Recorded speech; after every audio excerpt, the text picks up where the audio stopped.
कविता अपनी मम्मी सुनीता के साथ सुबह स्कूल जा रही थी। स्कूल पास में ही था, इसलिए माँ बेटी पैदल ही जा रही थी। रास्ते में कविता ने देखा एक छोटा सा बच्चा सड़क पर खेल रहा था। पास ही में उसकी माँ भीख मांग रही थी। कविता का मन था उसके साथ खेलने का।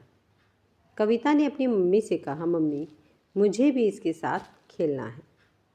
सुनीता जी ने कहा, बेटा नहीं, ये गंदे लोग हैं। देख, वो ठीक से नहाया भी नहीं है। चल, स्कूल के लिए देर हो रही है। सुनीता कविता को लेकर आगे चल दी।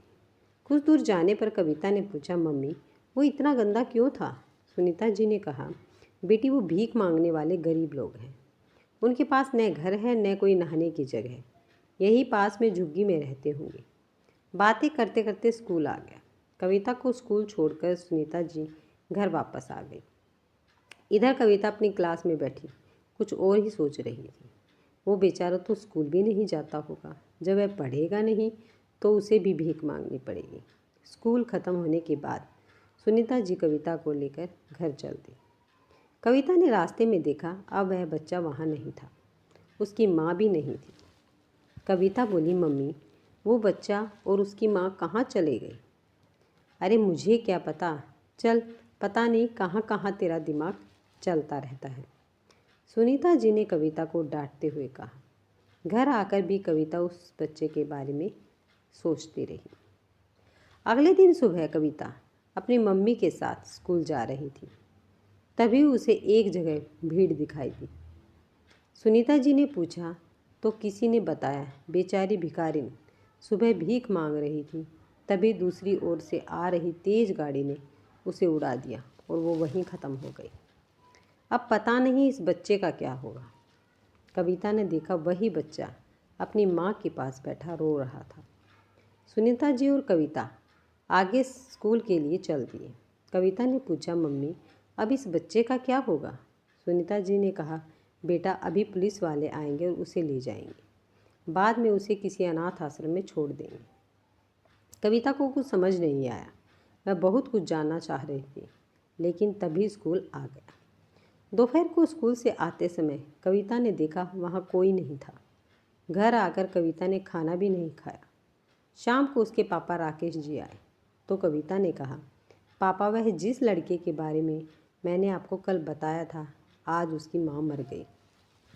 पापा, क्या हम उसे अपने साथ नहीं रख सकते हैं? वह बेचारा तो स्कूल भी नहीं जाता है। राकेश ने कहा, नहीं बेटा, ऐसा कैसे हो सकता है? हम उसे अपने साथ कैसे रख सकते हैं? पता नहीं कौन है। कविता के मन पर उस बच्चे ने गहरी छाप छोड़ी थी। उसने खाना भी नहीं खाया।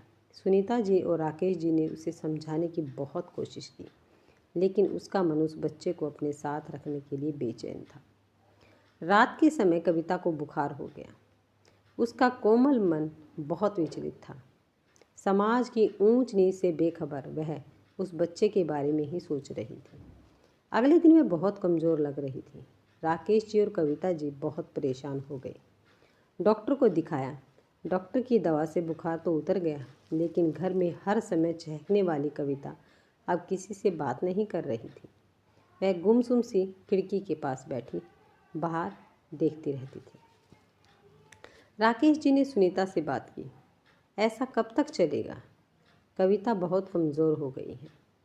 सुनीता ने कहा, मैं उसे बहुत समझाती हूँ, लेकिन वह एक ही बात कर रही है कि अब उस बच्चे का क्या होगा।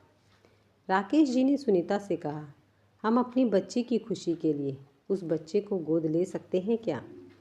सुनीता जी चुप रह गई। उन्हें कुछ समझ नहीं आ रहा था। कुछ देर बाद उन्होंने कहा, यह बहुत बड़ी जिम्मेदारी है और हमें हमें बहुत सोचना होगा। राकेश जी ने कहा, मेरे लिए इस समय मेरी बेटी की खुशी से ज़्यादा कुछ नहीं है। बहुत देर बात करने के बाद दोनों उस अनाथ बच्चे को गोद लेने के लिए तैयार हो गए। राकेश जी कविता के पास गए और बोले, बेटी अगर तू मेरी एक बात माने तो हम उस बच्चे को अपने घर ला सकते हैं। कविता का चेहरा खुशी से चहकने लगा। वह बोली, हाँ पापा, मैं आपकी सारी बात मानूंगी। बस एक बार उसे घर ले आइए।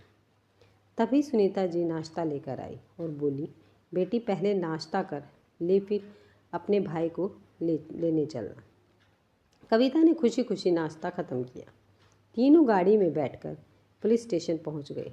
राकेश जी ने इंस्पेक्टर से बात कर अनाथ आश्रम का पता लिया और वहां पहुंच गए।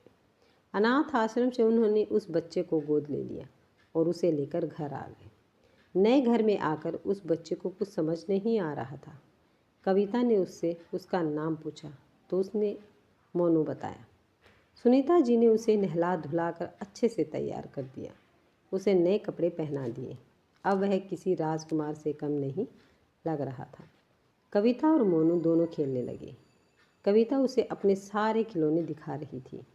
कविता को खुश देखकर राकेश जी ने कहा, आज मुझे अपनी बेटी पर गर्व महसूस हो रहा है, वरना लोग ऐसे बच्चों को देखकर मुंह बनाते हैं और अलग हो जाते हैं। इस तरह एक अनाथ बच्चे को एक घर मिल गया और माता पिता भी। अगर आपको ये वीडियो पसंद आई है तो वीडियो को लाइक, शेयर और सब्सक्राइब करना ना भूलें।